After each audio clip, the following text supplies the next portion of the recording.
Hi there, Sanbonani Molweni. Welcome to Fix channel. For new here, please subscribe before the end of the video. If returning, thank you for love and support. I appreciate you. Ku comment section, ngiyacela inhlonipho ihamba phambili. Inhlonipho ihamba phambili. Noma ngasiphi isikhathi sikhuluma ngamakhosikazi akamseleki kodwa akusho ukuthi asiwahloniphi. Silandela i-TV show abasinikeza yona kuMzansi Magic. Uma usuzofika lamagama athi sikhohlakali kwasho kwacima ngidelete i-comment efana nenhlamba mina ngoba inhlamba angiyisebenzisi. Inhlamba angeke ngize ngiphoqeleke ukuthi ngihambisane nayo ngenxa yokuthi ngidinga ama-views. Ngiya-appreciate i-support kodwa inhlamba ngihambisani nayo. Le nto futhi sokukhomenta noma ikanjani ngey'ngane uyi-pregnant angihambisani nayo. Sibuyeke kwinto engiyizele. Lapha uMayeni versus Makhumalo yinto futhi i-tell all engasicacisela yona. Mabecabanga ukuthi benze i-tell all kwangempela ngoba sekufike lapho. Ku-season 5 sithola ukuthi uMayeni uyi-stumbling block for i-unity kwikhaya lakaMseleko. Izizathu-ke eziwu-5 noma eziwu-10 sesingabe siyithola kunkosikazi okhiphe lamagama. Kodwa-ke kwenzakaleni before lokho? Kube ne-game edlalwa amakhosikazi, bebebuzana imibuzo, benikezana amakhadi anemibuzo, mase kuba ukuthi lo mbuzo impendulo oyitholayo kumele unike unkosikazi omunye i-rose. Umbuzo wawuqonde kuMayeni wawuthi-ke imuphi unkosikazi omenzele into enhle kamuva. Kwavela ukuthi-ke unkosikazi omenzele into Makhumalo othathe uSibindi esikoleni, kodwa into yayihlangene kanjalo. Kanti futhi sekuyavela emva kokuthi uSibindi noQueen Lolo benza izinto zabo, kwaba khona ividiyo yaMakhumalo noSibindi la engathola khona ukuthi uSibindi uke wahlala noMakhumalo ngoba uMakhumalo wathi, hawu usukwenza eGoli lokhu kade ukwenza eThekwini ngoba phela ade benokha benokhile. Athi okay. Makho-ke amanye amakhosikazi sefakazela ukuthi uMakhumalo walanda uSibindi esikoleni noma wabuya noSibindi esikoleni into efana naleyo. uMayeni-ke uyikhohlwe kanjani lento? Akayikhohliwe. Ubengafuni ukunikeza uMakhumalo leya rose. Ima-ke ngikutshele ukuthi why, kodwa yena useyoyicacisa-ke ngokuthi asitshele ukuthi uMakhumalo wathini ngayo. Kule episode kwavela ukuthi kukhona ohlebe ngomunye. Lona ohlebe ngomunye waziveza.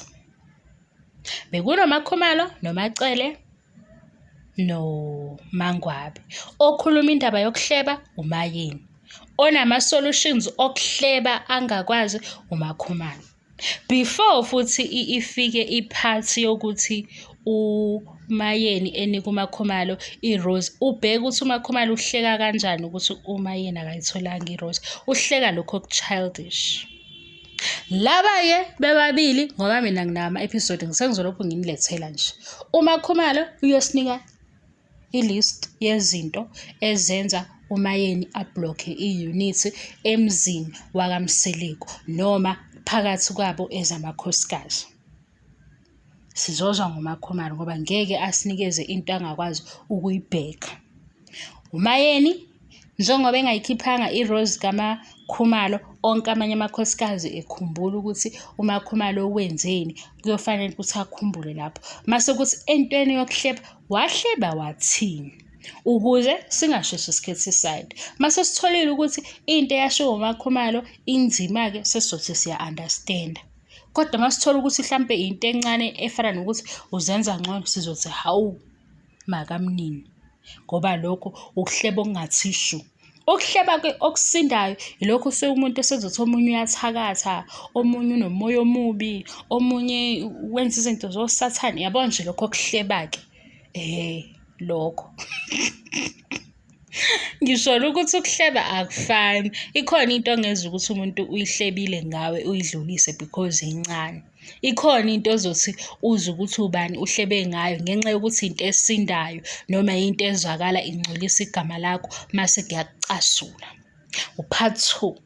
Makhumalo noMayeni kwi-Tell All siyadinga iy'mpendulo. Noma-ke mase bengayenzanga i-Tell All, abayenze-ke i-show abakwazi ukuphendula lezi zinto abazisho komunye. Ngoba sikhathele nathi silobu siyibamba ngale ukuthi hayibo, ubani awumthandisisi, ubani unenkinga naye, yabo sikhathele. Ngoba ngisho namanje ama-fans ale show analowo moya. Iphithi-ke ngeke ikusebenzele kule channel. Kule channel nje akusebenzi iphithi, siyaxoxa, ubamba into esikuxoxayo, nawe uyakhomenta ngendlela yakho. Engikufisayo ukuthi inhlamba singayithuki ngoba ngihambisani nenhlamba. Kodwa ukuthi mhlawumbe uzo-expect ukuthi ngiza ngomoya wokuthi kune-fan base engakanani, sengifuna ukuhamba ngalowo mgudu because ngizothola ama-views nginendlela izinto engiy'bona ngayo. Ngeke ngincishwe-ke abantu abaningi ngoba bebaningi ukuthi kune-fan base eningi sekufanele ngithi kunje kube kungenje, sekufanele ngithi kumnyama kube kumhlophe. No, ayihambi kanjalo. Part 2 siyeza futhi siyaqhubeka. Thank you ngesikhathi sakho. Ngiyaxolisa kulabo abaye bethola ukuthi ngihleka kabi, ngiyaxolisa. Ngiyazibona kodwa ukuthi ngiyaqoqeka, angisahleki kakhulu njengoba nje bengilobu ngabona ama-comment anokuhleka ukuthi kodwa phela kusho ukukhula kwe-channel ngoba kuyasho ukuthi abantu abaqalayo ukungizwa bezwe ukuthi hawu le ntombazane yasivele ihleka-ke.